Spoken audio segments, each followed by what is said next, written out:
Did you know that there is a tick that can turn you vegetarian with just one bite? If you are bitten by the Lone Star tick, you get a sugar in your body known as alpha-gal. This sugar is actually present in all mammals, but not in any of the tileless apes, including humans. This is because in our common ancestor, there was a mutation in the GGTA1 gene involved in the production of this molecule, and we all inherited this missing gene.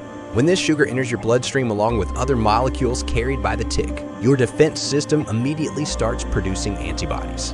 But the problem is that since this sugar is naturally present in all mammals whose meat we eat, every time you eat meat, you start to have an allergic reaction within a few hours, and it's not a small reaction. Your skin turns red, you stop breathing, you vomit, and you can even go into anaphylactic shock and die, just for eating meat. And this tick is spreading more and more every day. Did you know that in addition to your upper and lower eyelids, you have a third eyelid? Go ahead, grab a mirror and look for yourself. I know it's not what you expect, but that membrane called the pellica semilunaris is a remnant of the third eyelid found in many reptiles, some birds and fish like sharks. They call it the blinking membrane or nictitating membrane.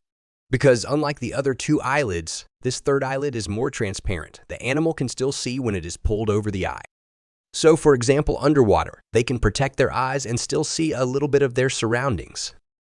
With one or two exceptions, in placental mammals like us, this organ has unfortunately atrophied in the evolutionary process, and it's not very useful. But in ancient mammals like the platypus, this organ is still functional and working. Have you ever wondered when we first started wearing clothes? There's no way to know this directly because the fabric hasn't fossilized, but we do have some indirect evidence. For example, tools thought to be used as crochets were first found around 50,000 years ago. Tools for skinning animals date back to 700,000 years ago. But of course, our ancestors may have skinned animals for completely different reasons, such as for shelter. But the best evidence comes from lice. Two types of lice live on our bodies: head lice and clothes lice. Clothes lice are a separate species that evolved from head lice.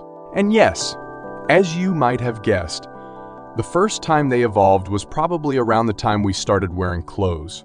Genetic analysis shows that this speciation occurred around 120,000 years ago. So clothes are a fairly recent invention in human evolution. Have you noticed that the number of twins has increased recently? Since the 1980s, the frequency of twin births has increased by 30%. This means that almost 2 million extra twins are born every year worldwide. You may not have noticed this because only 1 in 42 births is still a twin. There are two reasons for this increase. The first is that in vitro fertilization, or IVF, has become more common. In fact, this method does not normally increase the chance of twins, but to increase the chance of pregnancy. Several embryos are implanted in the uterus, and the chance of several of them developing at the same time is up to 20 times higher than a normal pregnancy.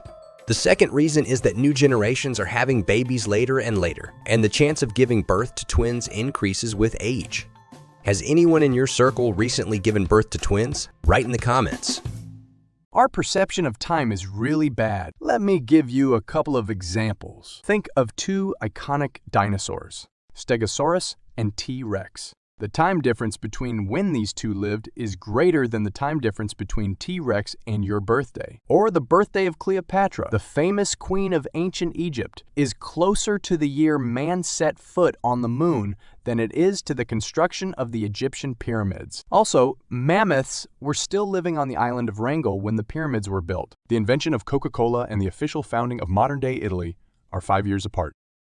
The first fatal plane crash in history happened in the same year as the announcement of Ford's Model T. Oxford University in England is older than the Aztec Empire in Mexico. Legalized slavery ended in Mauritania 5 years after the first iPod was announced.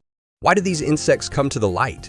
Actually, the reason for this strange behavior is not known for sure, but there are several hypotheses. For example, most of the moths and other insects that gather in the light are animals that use moonlight to navigate. But with the rise of human civilization and the increase in artificial light, they can no longer find their way easily, and so they gather around lamps. Of course, the reason for this phototaxis behavior may be to find a mate, to see prey more easily, or to escape predators. After all, if you know that you will find plenty of individuals of your own species around the street lamp, you don't have to go far to mate, or the dim light may allow you to see and hunt smaller insects. If you like this kind of content, don't forget to press the like button and subscribe to our channel.